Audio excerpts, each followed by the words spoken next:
Hello students, I am Abhay Kumar going to discuss part 9 of the chapter 4 motion in a plane of class 11. In this part, I am going to discuss the topic which is resolution of vectors. First of all, define resolution of vectors. The process of splitting a vector into two or more than two component vectors is called resolution of vector, and the resolved parts so obtained in this process are called resolved components. So first of all, write down the definition of resolution of vector. Resolution of a vector.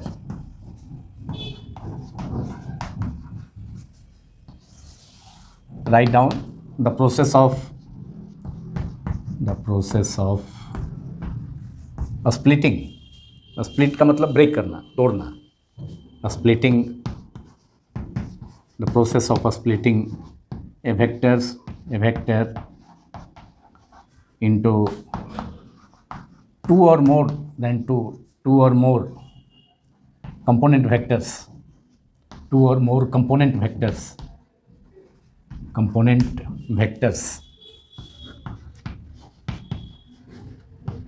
Is called resolution of that vector. Is called resolution of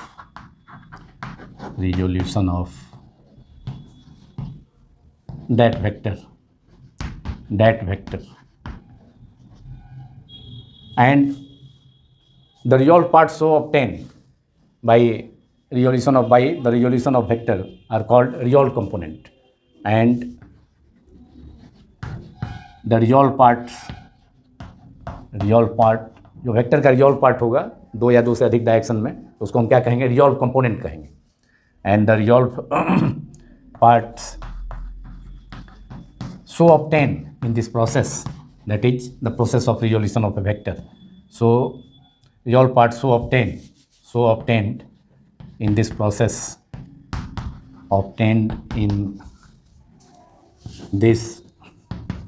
process is called resolution of vector. In this process are called resolved components.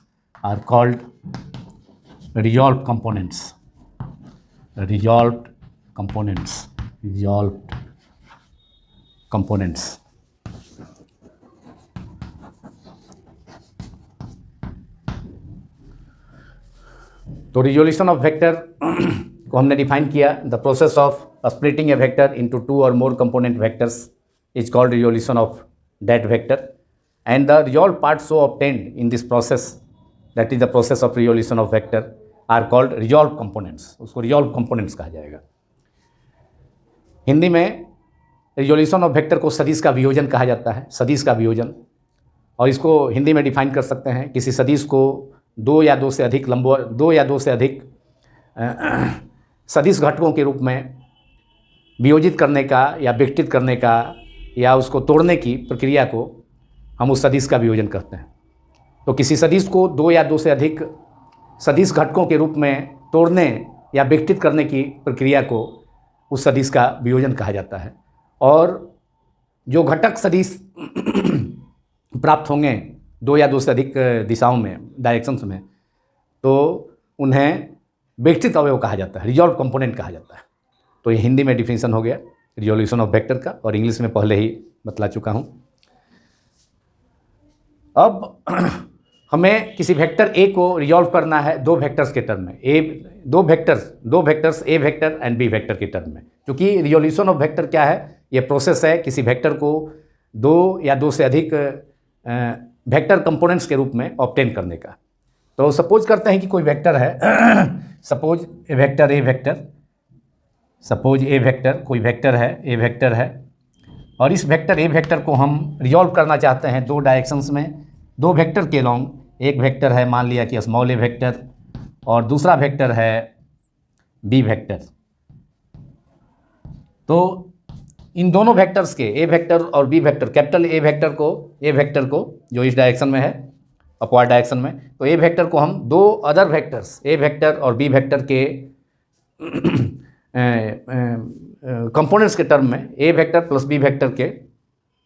Component vector के term में, vectors के term में express करना चाहते हैं। तो इसके लिए क्या करना होगा, इसके लिए triangle law of vector addition का यूज हम कर सकते हैं। तो इसके लिए हम ए वेक्टर को किसी लाइन सेगमेंट से रिप्रेजेंट करते हैं, ए वेक्टर को, और वह लाइन सेगमेंट मान सपोज करते हैं वह लाइन सेगमेंट ओपी है। तो ओपी लाइन सेगमेंट से, किसी स्ट्रेट लाइन ओपी से, जो कि लाइन सेगमेंट है, उसको लाइन सेगमेंट कहा जाता है, ये रेखाखंड है, लाइन सेगमेंट ओपी से ए वेक्टर रिप्रेजेंट है, ए वेक्टर रिप्रेजेंट है, ये वेक्टर जो इधर रिप्रेजेंट है, इसी को हम ओपी लाइन सेगमेंट से रिप्रेजेंट कर रहे हैं। अब एक दूसरा वेक्टर जो है हम ओ पॉइंट से, इस वेक्टर ओपी जो लाइन सेगमेंट है जिससे कि ए वेक्टर रिप्रेजेंट है, इसके टेल का मतलब ओ पॉइंट से एक वेक्टर हम ए वेक्टर के पैरेलल एक वेक्टर हम एक स्ट्रेट लाइन ड्रॉन करते हैं ए वेक्टर के पैरेलल। देखिए स्ट्रेट लाइन ड्रॉन कर दिया, इसका नाम दे दिया O Q straight line drawn कर दिया। अब इसके लॉन्ग जो वेक्टर होगा, इस मैंने कहने का मतलब है कि ए वेक्टर को ओपी लाइन सेगमेंट से रिप्रेजेंट किए हैं और उसके टेल पॉइंट ओ से ए वेक्टर के पैरेलल, ए वेक्टर के लॉन्ग हम एक वेक्टर, मतलब ए वेक्टर को हम स्मॉल ए वेक्टर और बी वेक्टर, इन दोनों वेक्टर के डायरेक्शंस में हम रिजॉल्व करना चाहते हैं कंपोनेंट वेक्टर्स के रूप में। मतलब ए वेक्टर को स्मॉल ए वेक्टर और स्मॉल बी वेक्टर के डायरेक्शन के लॉन्ग जो है के डायरेक्शन में कंपोनेंट वेक्टर के टर्म में रिजॉल्व करना चाहते हैं, उसको स्प्लिट करना चाहते हैं, तोड़ना चाहते हैं, ब्रेक करना चाहते हैं, किसी वेक्टर को स्प्लिट करना चाहते हैं ए वेक्टर और बी वेक्टर के डायरेक्शंस में एलॉन्ग कंपोनेंट वेक्टर्स के रूप में। तो इसके लिए क्या करना होगा, ए वेक्टर को हम ओपी लाइन सेगमेंट से रिप्रेजेंट किए हैं,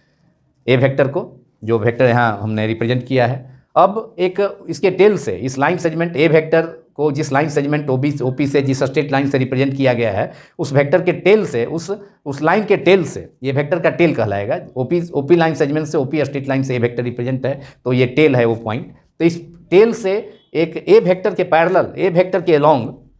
ए वेक्टर के डायरेक्शन में एक वेक्टर जो है हम एक लाइन और खींचते हैं ओ क्यू, और इससे जो वेक्टर रिप्रेजेंट होगा तो उसको हम कर सकते हैं इस ए वेक्टर में अगर कोई रियल नंबर से हम मल्टीप्लाई किएंगे। हम पढ़ चुके हैं कि किसी वेक्टर में अगर रियल नंबर लेमडा से मल्टीप्लाई करेंगे तो अभी क्या होगा, एक वेक्टर ही होगा। तो वह वेक्टर किसके लॉन्ग होगा, ए वेक्टर की ओर होगा, जहाँ लेमडा जो है वह रियल जो है पॉजिटिव नंबर है। तो रियल पॉजिटिव नंबर है लेमडा, तो इसलिए अगर लेमडा रियल पॉजिटिव नंबर हो तो लेमडा को अगर ए वेक्टर से मल्टीप्लाई करेंगे तो रियल्टन भी वेक्टर होगा जिसका डायरेक्शन ए वेक्टर के लॉन्ग ही होगा। और अगर लेमडा निगेटिव होगा तो माइनस लेमडा ए जो वेक्टर होगा उसका डायरेक्शन ए वेक्टर के डायरेक्शन के अपोजिट होगा। तो ये हम पढ़ चुके हैं पहले ही पिछले पार्ट्स में। तो अब दूसरा वेक्टर जो है बी वेक्टर के लॉन्ग एक और वेक्टर, अब क्या करेंगे, अब जो लाइन सेगमेंट है ओपी लाइन है जिसे ए वेक्टर को रिप्रेजेंट किया है, उसके हेड से, एरो हेड से दूसरा एक straight line parallel to B vector drawn करेंगे। अब यहाँ से देखिए पी पॉइंट से एक पैरेलल, ये स्ट्रेट लाइन हमने बी वेक्टर के पैरेलल ड्रॉन किया, बी वेक्टर के पैरेलल स्ट्रेट लाइन दूसरा, जो कि कहाँ मीट करता है, और ये दोनों कहाँ मीट करते हैं, ओपी लाइन से, ओ से जो लाइन हम खींचे हैं ओ क्यू, और पी से जो लाइन जो इस वेक्टर ए वेक्टर के एरो हेड से दूसरा जो लाइन खींचे हैं बी वेक्टर के पैरेलल, दोनों कहाँ मीट कर रहे हैं, ज्वाइन कर रहे हैं क्यू पर। तो इस लाइन क्यूपी से भी एक वेक्टर रिप्रेजेंट होगा जो कि बी वेक्टर के लॉन्ग होगा, बी वेक्टर के डायरेक्शन में होगा। अब वह वेक्टर होगा दूसरा एक रियल नंबर म्यू ले लेते हैं positive, mu multiplied by B vector. B vector के पैरेलल ये लाइन पी क्यू खींचा गया है। तो कहने का मतलब अब बी वेक्टर में अगर हम एक रियल नंबर, दूसरा पॉजिटिव रियल नंबर म्यू से मल्टीप्लाई कर देंगे, तो भी एक वेक्टर होगा जिसका, जो कि किसके लॉन्ग होगा, वह बी वेक्टर के लॉन्ग वो वेक्टर होगा, बी वेक्टर के लॉन्ग वेक्टर होगा, डायरेक्शन बी वेक्टर के लॉन्ग ही होगा। इसलिए एरो हम दे देते हैं इधर पी की तरफ, क्यू से पी की तरफ। तो दोनों जो हमने लाइन खींचा, एक ए वेक्टर के का जो लाइन है ओपी, उसके टेल से, इस वेक्टर के टेल ओ से एक लाइन खींचा ए वेक्टर के पैरेलल, और दूसरा लाइन खींचा इस वेक्टर ए वेक्टर का जो लाइन है ओपी, उसके एरो हेड से, ये एरो हेड है, ये दूसरा लाइन खींचा, स्ट्रेट लाइन खींचा जो कि बी वेक्टर के पैरेलल है, और दोनों लाइन कहाँ मीट किए हैं, क्यू पर मीट किए हैं। अब इस पी क्यू लाइन से भी एक वेक्टर को रिप्रेजेंट किया जा सकता है। अगर दूसरा एक रियल पॉजिटिव नंबर म्यू ले लिया जाए और उसमें बी वेक्टर से मल्टीप्लाई कर देंगे तो भी एक वेक्टर होगा जिसका डायरेक्शन बी वेक्टर के लॉन्ग होगा। तो ये म्यू बी वेक्टर का डायरेक्शन जो होगा बी वेक्टर के डायरेक्शन में ही होगा, क्यू टू पी होगा। अब इसमें हम टेंगिल लॉ अप्लाई कर सकते हैं इस फिगर में, डायग्राम में। ये फिगर 1A हो गया, ये 1B हो गया। उसी फिगर को हम इसी में ये दो वेक्टर ए वेक्टर और बी वेक्टर है, और एक तीसरा वेक्टर ए वेक्टर है, और ए वेक्टर को हम स्मॉल ए वेक्टर और बी वेक्टर के कंपोनेंट वेक्टर के रूप में एक्सप्रेस करना चाह रहे हैं। उसके लिए हमने ये टेंगिल लॉ का यूज करने के लिए यहाँ पर उसको हमने रिप्रेजेंट किया है फिगर 1B में। ये फिगर 1B में रिप्रेजेंट किया है। ये दोनों वेक्टर स्मॉल ए वेक्टर और small B vector A vector ये कोप्लेनर है, एक ही प्लेन में है, लेकिन नॉन कॉलिनियर वेक्टर्स है। ए वेक्टर और बी वेक्टर का डायरेक्शन सेम डायरेक्शन में नहीं है, इसलिए these are non collinear vectors. तो दोनों वेक्टर जो है नॉन जीरो वेक्टर्स है, A vector B vector, and are non collinear vectors also, but they all three vectors lie in the same plane, that is plane of paper, here in the plane of board. तो अब हम A vector को represent कर सकते हैं कैसे, using triangle law of vector addition in triangle O P Q. तो हमने रिप्रेजेंट किससे किया है, ओ पी से ए वेक्टर रिप्रेजेंट है, ओ पी वेक्टर से जो है ए वेक्टर रिप्रेजेंट है, और ओ क्यू से दूसरा वेक्टर ए वेक्टर के एलोंग एक दूसरा वेक्टर रिप्रेजेंट है, जबकि ए वेक्टर को एक real number, positive real number lambda से मल्टीप्लाई किए हैं। तो ओ क्यू से रिप्रेजेंट है आपका दूसरा वेक्टर जो कंपोनेंट वेक्टर होगा ए वेक्टर का ओ क्यू डायरेक्शन में, ओ क्यू से रिप्रेजेंट है लेमडा ए वेक्टर, एंड फिर जो है क्यू पी से भी एक वेक्टर है जो कि बी वेक्टर के एलोंग होगा। तो क्यू पी से रिप्रेजेंट है, क्यू पी वेक्टर से रिप्रेजेंट हो गया एक और वेक्टर, क्योंकि वेक्टर में रियल नंबर से मल्टीप्लाई करने पर वेक्टर ही ऑब्टेन होता है, इसलिए क्यू पी भी रिप्रेजेंट करेगा एक वेक्टर को जिसका डायरेक्शन बी वेक्टर के एलोंग ही होगा, मतलब from Q to P. Now using triangle law of vector addition in triangle O P Q, using triangle law of vector addition, using triangle law हम apply कर सकते हैं। टेंगिल का case है triangle law of vector addition, तो triangle law में हम क्या करेंगे, अब ए वेक्टर को जो है दो कंपोनेंट वेक्टर्स, दो डिफरेंट डायरेक्शंस में, एक ओ क्यू डायरेक्शन में दूसरा क्यू पी डायरेक्शन में, तो दो डिफरेंट डायरेक्शंस में रिजॉल्व करना है component vectors lambda A vector और म्यू बी वेक्टर के टर्म में। तो अब हम यहाँ टेंगिल लॉ अप्लाई कर सकते हैं, O Q vector plus Q P vector is equal to ये दोनों का सम, दोनों vector lambda A vector O Q से रिप्रेजेंट है और क्यू पी से म्यू बी वेक्टर रिप्रेजेंट है, दोनों सेम ऑर्डर में हैं, इसलिए जो रिजल्टेंट वेक्टर होगा वह तीसरा वेक्टर ए वेक्टर होगा, जो कि दोनों वेक्टर का जो डायरेक्शन है उसके अपोजिट ऑर्डर में होगा, मतलब ओ टू पी होगा इसका, according to triangle law of vector addition. O Q plus Q P is equal to O P, that is O Q plus, now we have to apply triangle law in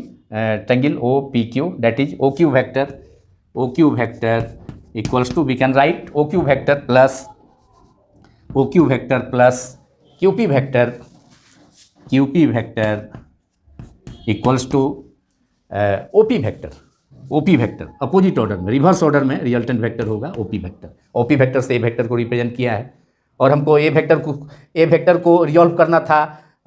small A vector और small B vector के direction में। तो यहाँ पर हम उस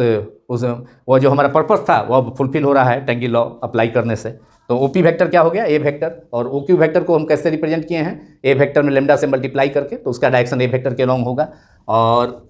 lambda A vector plus mu B vector equals to O P vector, और O P vector is A vector जो कि रिजल्टेंट वेक्टर है, और जो हमारा वेक्टर ए था उसको रिजॉल्व करना था दो कंपोनेंट वेक्टर्स में। एक कंपोनेंट वेक्टर हो गया लेमडा ए वेक्टर, वह ए वेक्टर के अलोंग हो गया, और दूसरा कंपोनेंट वेक्टर हो गया म्यू बी वेक्टर जो कि बी वेक्टर के डायरेक्शन के अलोंग है। तो इस प्रकार ए वेक्टर को हमने रिजॉल्व कर लिया, किसके टर्म में, किसको, कंपोनेंट वेक्टर के टर्म में हमने रिजॉल्व कर लिया। Therefore here the resolution of A vector into two component vectors, that is lambda A vector and lambda b vector, that is therefore a vector is equal to lambda a vector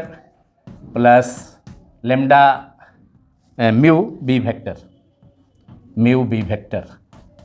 यही हो गया। A vector को हमने represent कर दिया component vectors के रूप में, लेमडा ए एक वेक्टर हो गया जिसका डायरेक्शन ए वेक्टर के अलोंग हो गया, और दूसरा म्यू बी वेक्टर हो गया जिसका डायरेक्शन बी वेक्टर के रूप में बी वेक्टर के डायरेक्शन में हो गया, और ए वेक्टर तीसरा वेक्टर है, उसका डायरेक्शन एक अलग डायरेक्शन है उसका ए वेक्टर का। तो कहने का मतलब किसी वेक्टर को दो डिफरेंट डायरेक्शंस में, दो डिफरेंट कंपोनेंट वेक्टर्स के रूप में, फॉर्म में, दो अलग अलग डायरेक्शंस में हमने रिजॉल्व कर दिया। तो ए vector is equal to lambda A vector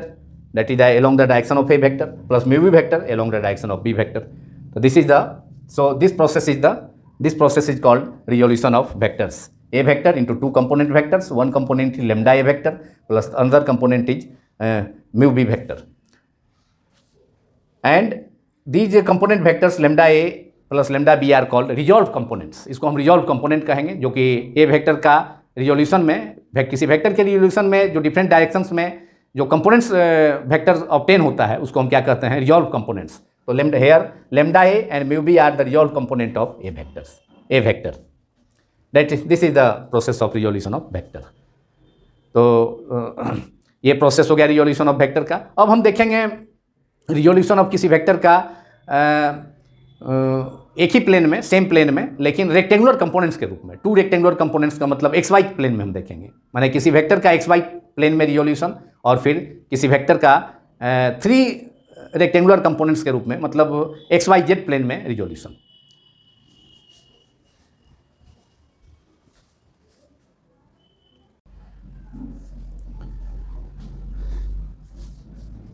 now resolution of A vector into two rectangular components, that is resolution of a vector in xy plane. अब यहाँ हम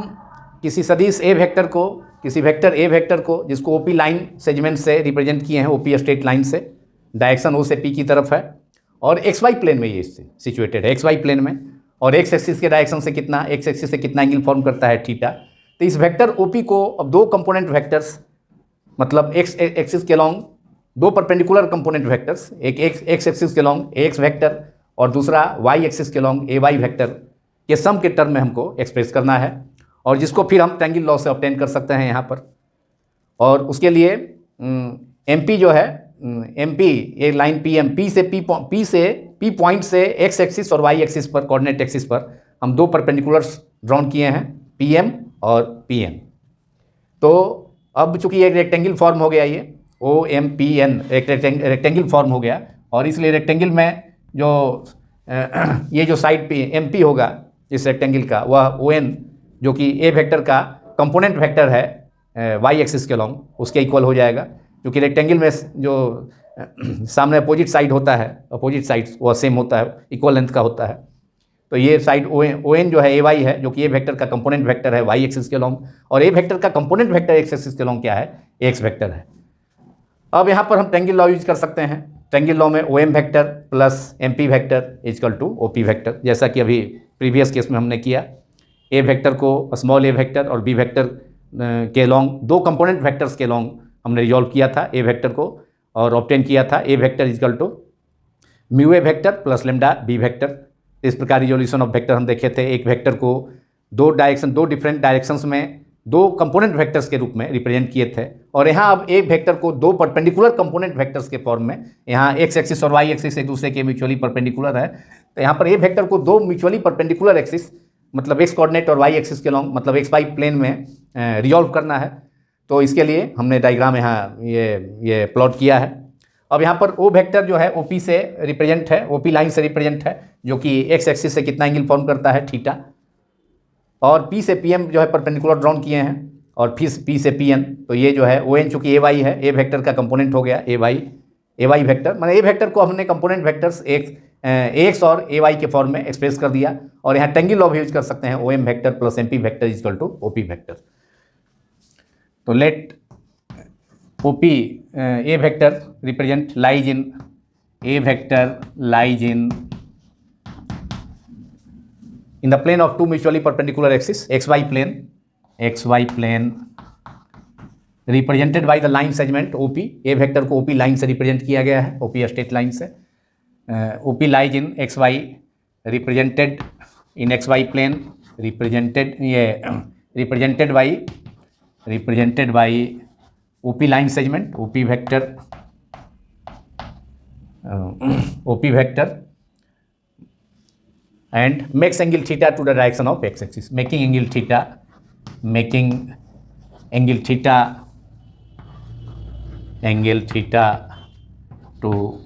the direction of X axis, to the direction of X axis. अब resolution of vector A vector को resolve करने के लिए P point से दो परपेंडिकुलर्स हमने ड्रॉन किया, पी एम एक्स एक्सिस पर और पी एन जो है वाई एक्सिस पर, इसलिए एम पी जो है वह इक्वल हो गया किसके,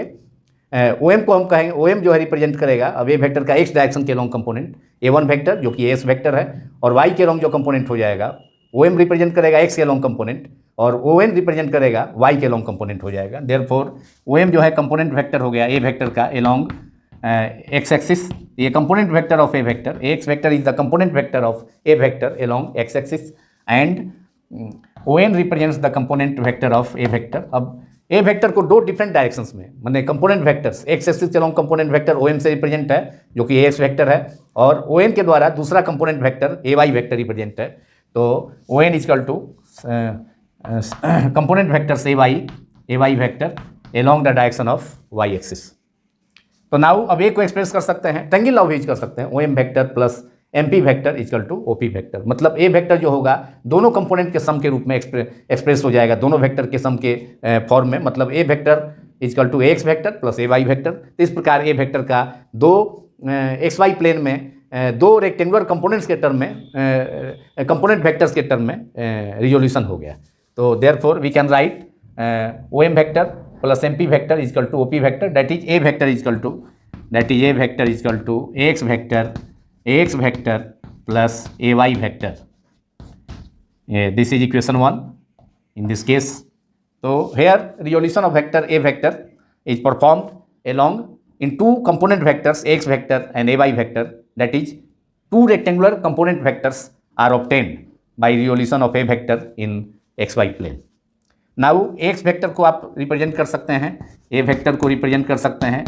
मैग्नीट्यूड के रूप में, और x डायरेक्शन में जो यूनिट वेक्टर होता है, x एक्सिस के अलॉन्ग जो यूनिट वेक्टर होता है x डायरेक्शन को रिप्रेजेंट करने के लिए y कैप होता है, और y एक्सिस को रिप्रेजेंट करने के लिए जो यूनिट वेक्टर होता है j कैप होता है। तो we can write a vector as x जो है ये मैग्नीट्यूड हो गया a वेक्टर का, किसी वेक्टर में मैग्नीट्यूड भी है और डायरेक्शन भी है, तो x मैग्नीट्यूड हो गया, और i कैप x डायरेक्शन को रिप्रेजेंट कर रहा है, x वेक्टर के डायरेक्शन को रिप्रेजेंट कर रहा है, इस कंपोनेंट वेक्टर x वेक्टर के डायरेक्शन को रिप्रेजेंट कर रहा है x एक्सिस के long unit vector i cap, plus A Y को रिप्रेजेंट कर सकते हैं हम A Y J cap. This is equation 2। Now X और ए वाई का वैल्यू हम इससे ऑब्टेन कर सकते हैं राइट एंगल ट्रायंगल में, X cos theta equal to base O M upon hypotenuse O P, that is X upon A, therefore X equal to A cos theta. और इसी triangle में चूंकि ओ एन जो है वाई है, दूसरा जो वेक्टर का वेक्टर ए का वाई जो दूसरा कंपोनेंट वेक्टर है ए वाई वेक्टर वाई एक्सिस के लॉन्ग, तो जब रेक्टेंगल ए फॉर्म हो गया, एम पी जो है पैरेलल टू ओ एन जब ड्रॉन किए हैं, तो उस सिचुएशन में एम पी वेक्टर भी जो है M P is equal to A Y के हो जाएगा, ए वाई के इक्वल हो जाएगा, रेक्टेंगल में अपोजिट साइड सेम होता है, सेम लेंथ का होता है। तो उस सिचुएशन में अब फिर साइन थीटा इसमें इसी ट्रायंगल में यूज करेंगे, तो sine theta perpendicular upon hypotenuse, तो परपेंडिकुलर हो गया एम पी और हाइपोटेनस हो गया O P,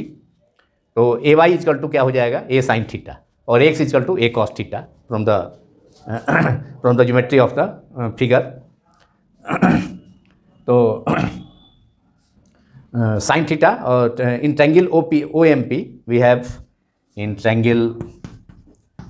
O M P we have cos theta base O M upon hypotenuse O P,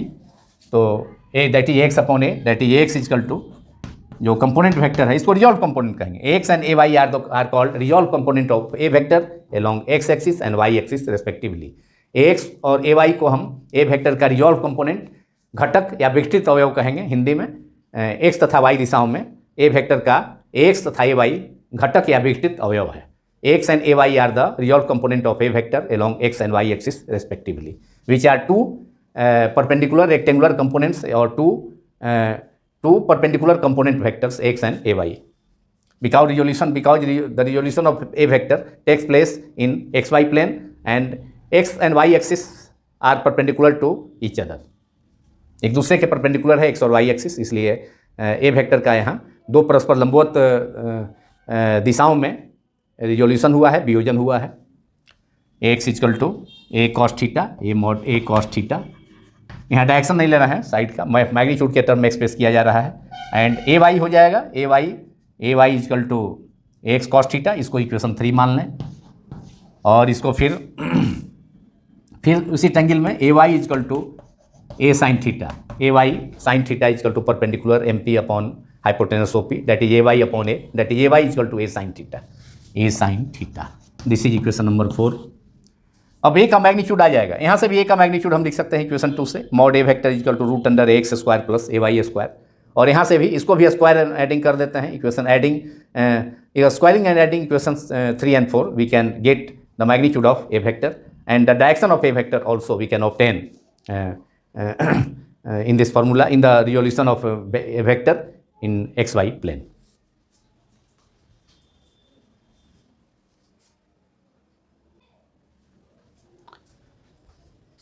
Now squaring and adding equations 3 and 4 to obtain the magnitude of a vector, we have ax square plus ay square,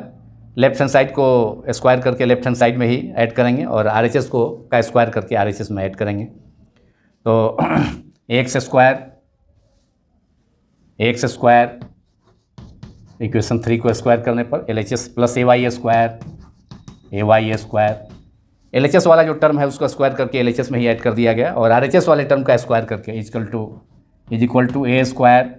और cos square theta plus sine square theta, A square cos square theta plus A square sine square theta. तो A square दोनों term में common हो जाएगा, इसको ए square को bracket के बाहर कर देते हैं, cos square theta plus sine square theta. और आप जानते हैं कि cos square theta plus sine square theta equal to 1 होता है। Therefore A square only we will left with A square equals to, अब साइड चेंज कर देते हैं, cos square theta plus sine square theta 1, तो A square equal to X square plus A Y square. R H S को L H S में कर दिए, L H S को आर एच एस में साइड चेंज कर दिया। Therefore A vector, A equal to only A means mod of A vector को हम रिप्रेजेंट कर सकते हैं मॉड ऑफ ए वेक्टर। किसी वेक्टर को लिख सकते हैं, किसी वेक्टर का मॉड जो होगा उसका जो है इंग्लिश लेटर केवल ए हो जाएगा, उस पर एरो, उससे एरो जो है उस एरो हट जाएगा, तो ए वेक्टर ए को लिख सकते हैं ए वेक्टर का mod of A vector is only A. Direction नहीं है इसमें, इक्वल टू हो जाएगा इधर स्क्वायर रूट हो जाएगा आर एच एस में, that is A X square जो कि कंपोनेंट्स है ए एक्स और ए वाई, रिजॉल्व कंपोनेंट्स है ए वेक्टर का along X and A Y are the resolve component of A vector along X and Y axis respectively. A vector का A X तथा A Y क्रमशः X direction में और Y axis के along Y direction में resolve component है, विघटित अवयव है, अगर हिंदी में कहें, अंग्रेजी में रिजॉल्व कंपोनेंट्स हिंदी में विघटित अवयव है। ए वेक्टर का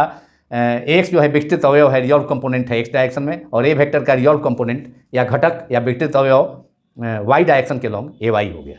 तो ए वेक्टर का मॉड का फॉर्मूला हो गया root under A X square plus A Y square. और वहाँ भी कर सकते थे A vector equal to X I cap plus A Y cap, that is A vector mod equal to root under A X square plus A Y square. तो ये हो गया इक्वेशन नंबर 5, जो कि क्या दे रहा है, modulus of A vector. It is the magnitude और modulus of A vector. Magnitude का फॉर्मूला हो गया ए वेक्टर का। एक्स वाई प्लेन में अगर एक वेक्टर का रिजोल्यूशन होता है दो कंपोनेंट वेक्टर्स एक्स और X vector A Y vector के टर्म में, तो ए वेक्टर का जो मॉड हो गया वह एक्स कंपोनेंट का स्क्वायर प्लस वाई कंपोनेंट का स्क्वायर का सम प्लस सम करके उसका स्क्वायर रूट के इक्वल हो जाएगा। तो इससे किसी वेक्टर का मैग्नीट्यूड डायरेक्शन निकाला जा सकता है, जो कि मैंने प्रॉब्लम्स में किया भी है, डॉट प्रोडक्ट और वेक्टर प्रोडक्ट के केस में इस फॉर्मूले का यूज किया जा चुका है। मैग्नीट्यूड ऑफ ए वेक्टर हो गया A vector, that is A simple A, English letter A equal to लिख सकते हैं ए को A mod of A vector, A को लिख सकते हैं mod of A vector symbol में, that is A simply equal to capital A root under x square plus A Y square. अब हम डायरेक्शन निकाल सकते हैं ए वेक्टर का एक्स एक्सिस से कितना इंक्लिनेशन है थीटा, इन दोनों इक्वेशंस की हेल्प से 3 और 4 की हेल्प से ऑब्टेन कर सकते हैं। Now direction of A vector, here the direction of A vector that is represented by line OP makes angle theta to the direction of X axis. यहाँ पर ओपी लाइन जिससे कि ए वेक्टर रिप्रेजेंट है वो x axis से कितना angle form करता है, थीटा। तो डायरेक्शन ऑफ ए वेक्टर हम ऑब्टेन कर सकते हैं। Now direction of A vector, let theta be the angle which the direction of a vector, that is OP vector, OP line makes with the direction of x axis. So now dividing equation 4 to obtain the direction of a vector, that is angle theta, dividing equation 4 by 3, that is a sin theta upon a cos theta is equal to a y upon x.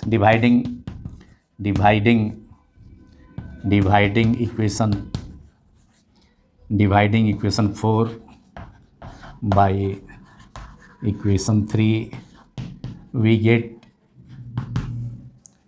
इसको divide कर देंगे तो हमें मालूम हो जाएगा direction tan theta के term में, that is A Y upon A X, A sine theta upon A cos theta, R H S को आर एच एस में डिवाइड करेंगे, एल एच एस को एल एच एस में, तो A Y upon A X equal to that is A sine theta upon A cos theta, equation 4 का are H S है ए sine theta, equation 3 का are H S है A cos theta, equal to L H S में था A Y upon A X, A से cancel हो गया, that is sine theta upon cos theta, tan theta equals to A Y upon A X. तो tan theta कैसे inclination मिलेगा, मतलब जो ए वेक्टर का एक्स एक्सिस से इंक्लिनेशन है उसका जो टेंजेंट होगा वह उस जो ए वेक्टर का वाई कंपोनेंट होगा, वाई कंपोनेंट और उसमें एक्स कंपोनेंट से डिवाइड करने पर ऑब्टेन हो जाएगा। तो दिस इज इक्वेशन नंबर 6। और थीटा हम रिप्रेजेंट कर सकते हैं, यहाँ पर लिख सकते हैं theta tan inverse 10 to the power -1, side change करेंगे तो theta equal to tan inverse Y component of A vector Y X component of A vector, A vector का वाई घटक अपॉन एक्स वेक्टर का एक्स घटक का ratio के रूप में एक्सप्रेस होगा थीटा। एक फार्मूला ये भी है direction of resultant vector obtain करने के लिए, तो ये होगा theta equal to tan inverse Y component A Y upon A X. तो इस प्रकार हम किसी एक्स वाई प्लेन में टू परपेंडिकुलर कंपोनेंट्स या टू म्यूचुअली परपेंडिकुलर कंपोनेंट्स या एक्स वाई प्लेन में किसी वेक्टर ए वेक्टर को रिजॉल्व करेंगे तो उसका मैग्नीट्यूड वेक्टर, उसका जो मैग्नीट्यूड होगा उसको ऑब्टेन करेंगे इस फार्मूला से, root under X component square plus X component of A vector square plus Y component of A vector square. ये हो गया फार्मूला मैग्नीट्यूड के लिए। और डायरेक्शन के लिए tan theta equal to Y component of A vector upon X component of A vector, दोनों का रेशियो ले लेंगे, वाई कंपोनेंट और एक्स कंपोनेंट दोनों का रेशियो अनुपात ले लेंगे, तो ten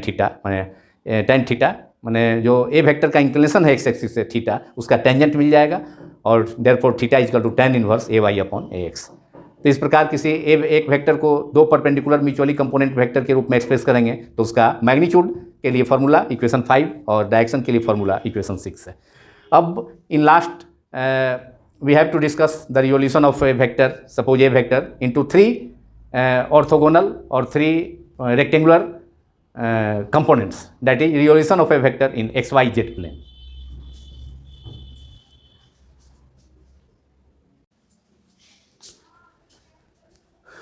Now in case 2, resolution of a vector into 3 rectangular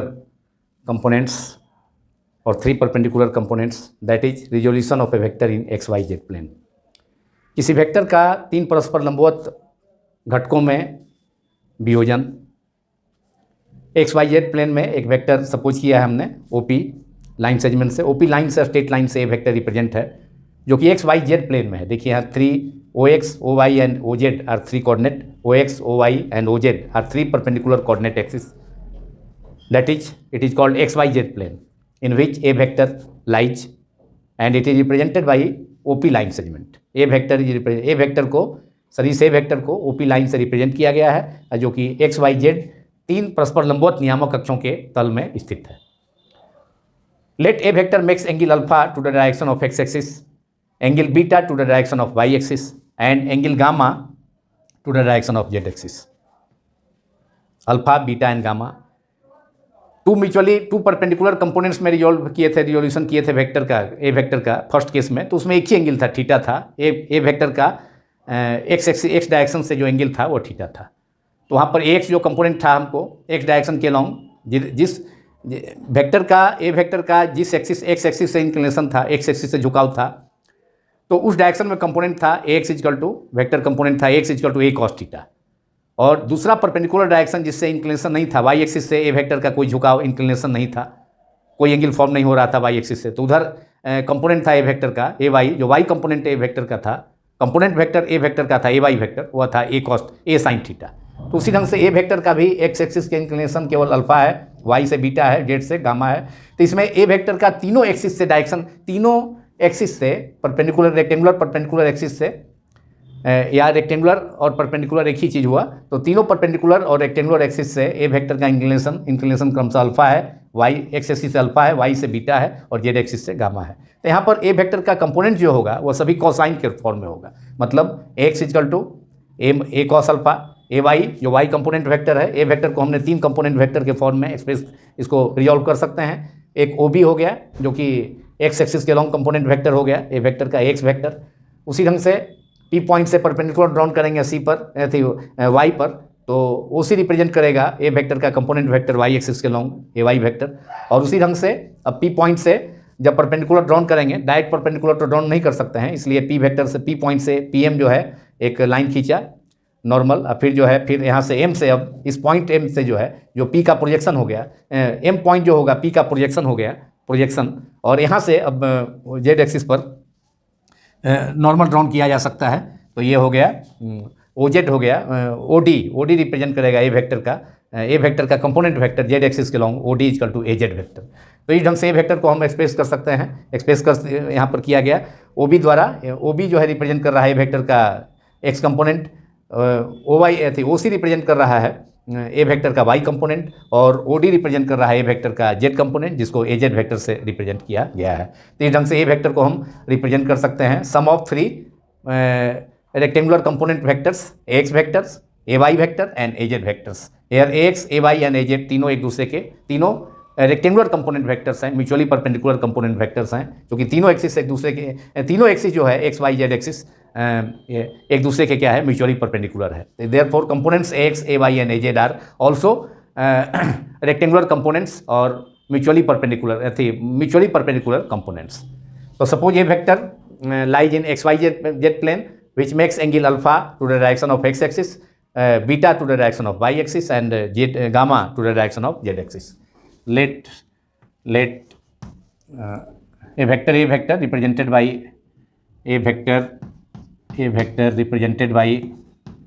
OP line segment,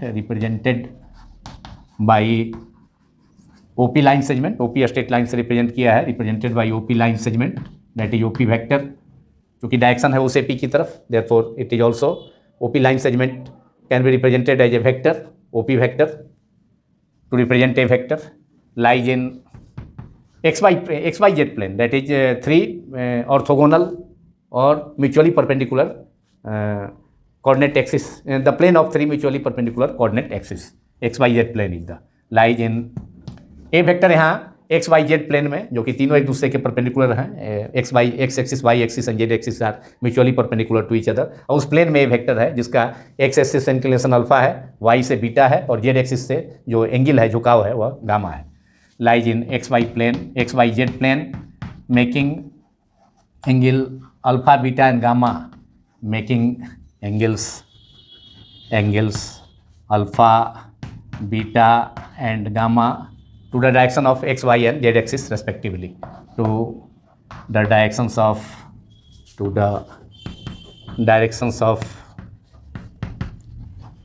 3 mutually perpendicular axis, x, y, 3 orthogonal axis. Orthogonal means mutually perpendicular to each other, 3 orthogonal coordinate axis, तीनों परस्पर लंबवत अक्ष हैं, X Y Z, orthogonal 3 orthogonal axis, X, O X, O Y and O Z respectively, जिसको इस figure में हमने sketch किया है। ए वेक्टर का एक्स एक्सिस से इंक्लिनेशन झुकाव कोण अल्फा है, वाई एक्सिस से इंक्लिनेशन झुकाव बीटा है, और जेड एक्सिस से इंक्लिनेशन ए वेक्टर का देखिए जेड एक्सिस से इंक्लिनेशन, ये पूरा जो एंगल है ये जेड एक्सिस से, ये गामा है, गामा रिप्रेजेंट किया है।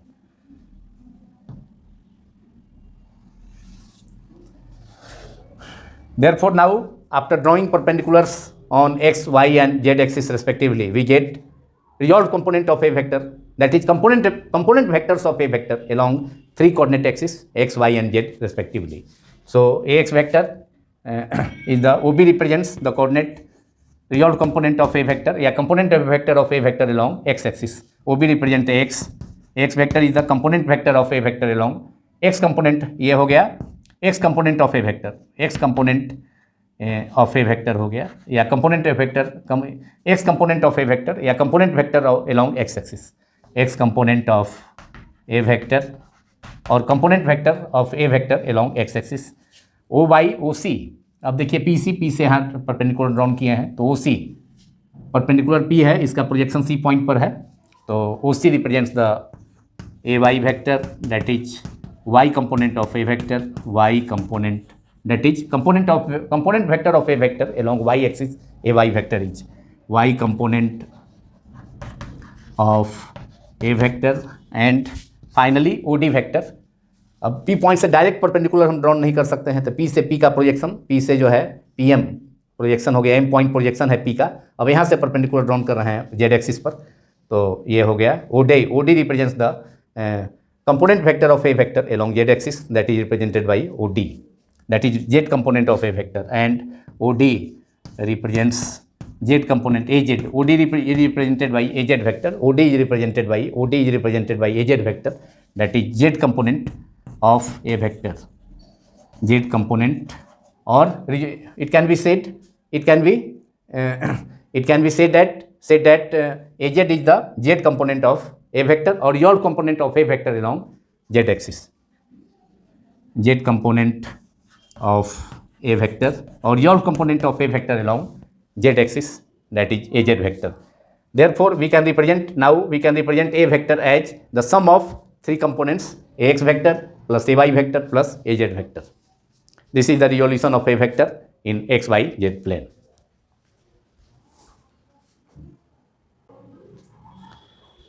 Now a vector in xyz plane can be represented as the vector sum of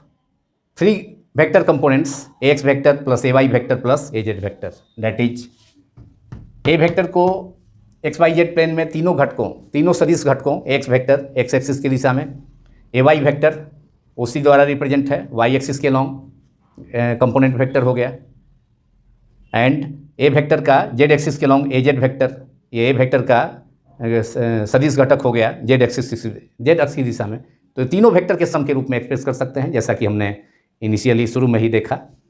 A vector को दो डिफरेंट डायरेक्शंस में कंपोनेंट के वेक्टर के फॉर्म में देखा था। ए वेक्टर को A vector equal to lambda A vector small A vector plus mu B vector sum के रूप में, तो यहाँ भी ए वेक्टर को तीनों कंपोनेंट्स रिजॉल्व कंपोनेंट्स जो है कंपोनेंट वेक्टर्स एक्स एक्सिस के लॉन्ग एक्स वेक्टर है, वाई के लॉन्ग ए वाई वेक्टर है, जेड के लॉन्ग ए जेड वेक्टर है, उसके सम के रूप में एक्सप्रेस कर सकते हैं। तो now a vector can be expressed as is the vector sum of x vector plus A Y vector plus A Z vector, and this is इस केस का इक्वेशन फर्स्ट हो गया इस केस के लिए। एंड और ए वेक्टर को अब मैग्नीट्यूड और डायरेक्शन यूनिट वेक्टर के टर्म में एक्सप्रेस कर सकते हैं, तीनों ऑर्थोगोनल यूनिट वेक्टर्स आई cap Y J cap Y के लॉन्ग एंड के कैप जेड एक्सिस के लॉन्ग एक्सप्रेस कर सकते हैं। X I cap plus A Y vector का मैग्नीट्यूड ए वाई हो गया, और डायरेक्शन जो है वाई एक्सिस को रिप्रेजेंट करने के लिए जे कैप है। और फिर एजेड का मैग्नीट्यूड हो गया एजेड वेक्टर का एजेड, और यूनिट वेक्टर के कैप हो गया एजेड इंटू के कैप, ये मैग्नीट्यूड हो गया एजेड वेक्टर का मैग्नीट्यूड, कंपोनेंट वेक्टर एजेड का जो मैग्नीट्यूड है एजेड है, और डायरेक्शन किसके लॉन्ग है ओजेड एक्सिस के लॉन्ग, तो ओजेड एक्सिस को रिप्रेजेंट करने के लिए यूनिट वेक्टर कौन सा है के कैप यूज किया जाता है। This is equation number 2 in this case in of the second case. Now अब ए वेक्टर का जब दो कंपोनेंट वेक्टर्स के रूप में दो rectangular component vectors x vector और एंड ए वाई वेक्टर के टर्म में ए वेक्टर को रिप्रेजेंट किया गया था, तो उसका मॉड हमको ऑब्टेन किए थे root under x square plus ए वाई स्क्वायर। तो यहाँ पर मैग्नीट्यूड ऑफ ए वेक्टर और मॉडुलस ऑफ ए वेक्टर क्या हो जाएगा root under x square plus ए वाई स्क्वायर प्लस ए जेड स्क्वायर। तो now magnitude of A vector that is mod of A vector, ये X Y Z three rectangular components में किसी vector का रियोल्यूशन का ये रियोल्यूशन जब किया जाए तो उसका मैग्नीट्यूड ऑब्टेन करने का ये फार्मूला हो गया root under x square plus A Y square plus A Z square, and this is the formula for magnitude of A vector in x Y z component. Now direction cosines cos alpha cos beta and cos gamma, चूंकि यहाँ पर ए vector जो है तीनों axis से angle form हुआ है, इसलिए ए वेक्टर का जो कंपोनेंट होगा ए एक्स वह हो जाएगा A mod of A vector into cos alpha, A Y equal to A Y axis से बीटा एंगल फॉर्म हुआ है, तो ए वेक्टर का कंपोनेंट वाई एक्सिस के लॉन्ग हो जाएगा A Y equal to A cos beta, और फिर ए वेक्टर का कंपोनेंट जेड एक्सिस के लॉन्ग ए जेड वेक्टर है, तो ए वेक्टर का कंपोनेंट ए जेड के लॉन्ग हो जाएगा ए कॉस गामा, चूँकि हमने देखा था फर्स्ट केस सिचुएशन में भी कि ए वेक्टर का एक्स वाई प्लेन में जब रियोल्यूशन किया गया था तो ए वेक्टर एक्स का एक्स एक्सिस से इंक्लिनेशन, एक्स एक्सिस से झुकाव कोण थीटा था, तो ए वेक्टर का एक्स डायरेक्शन में जो कंपोनेंट था x equal to A cos theta था। तो यहाँ पर भी ए वेक्टर का तीनों एक्सिस के साथ इंक्लिनेशन है, तो यहाँ साइन थीटा वाला बिना इंक्लिनेशन वाला कोई एक्सिस नहीं है ए वेक्टर के साथ, इसलिए सभी जो कंपोनेंट्स होगा वह कोसाइन के फॉर्म में ही होगा। तो now X equal to now X equal to X component of A vector और component magnitude of component vector X equal to क्या हो जाएगा, एक्स एक्सिस के साथ इंक्लिनेशन ए वेक्टर का अल्फा है, तो X equal to A cos alpha, A means mod of A cos alpha. This is equation number 4। इससे result आ गया cos alpha equal to X upon A means A mod, x को हम लिख सकते हैं एक्स वेक्टर का mod upon mod of A vector. फिर कॉस बीटा, फिर similarly a Y equal to A cos beta, a vector का y axis से इंक्लिनेशन, तो वाई के अलॉन्ग जो कंपोनेंट वेक्टर होगा उसी से रिप्रेजेंट है ए वाई वेक्टर, तो ए वाई इक्वल टू हो गया ए इंटू कॉस बीटा, चूँकि बीटा इंक्लिनेशन है वाई एक्सिस से, ए वेक्टर का component multiplied by angle of cosine, तो A cos beta and now cos beta equals to equation number 5 हो गया ये रोमन में, इन रोमन सेकेंड केस के लिए। तो now cos beta equals to A Y upon A, this is same चीज़ है उसी इक्वेशन से, cos beta equals to A Y upon A. Now we can obtain A Z component of A vector, मतलब component vector of A vector along Z axis, that is A Z equal to A cos gamma.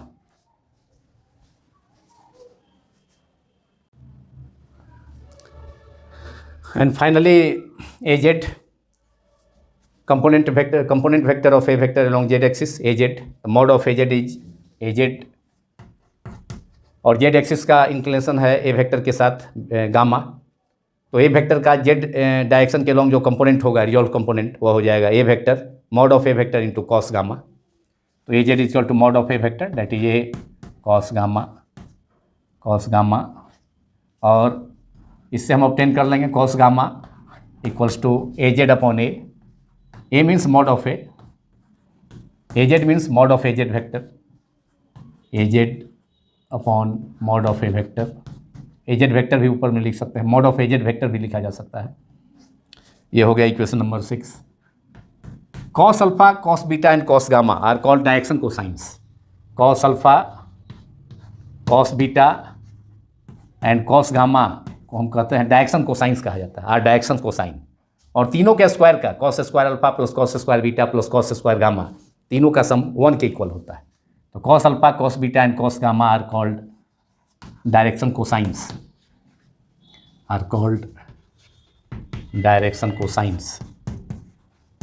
Direction cosines.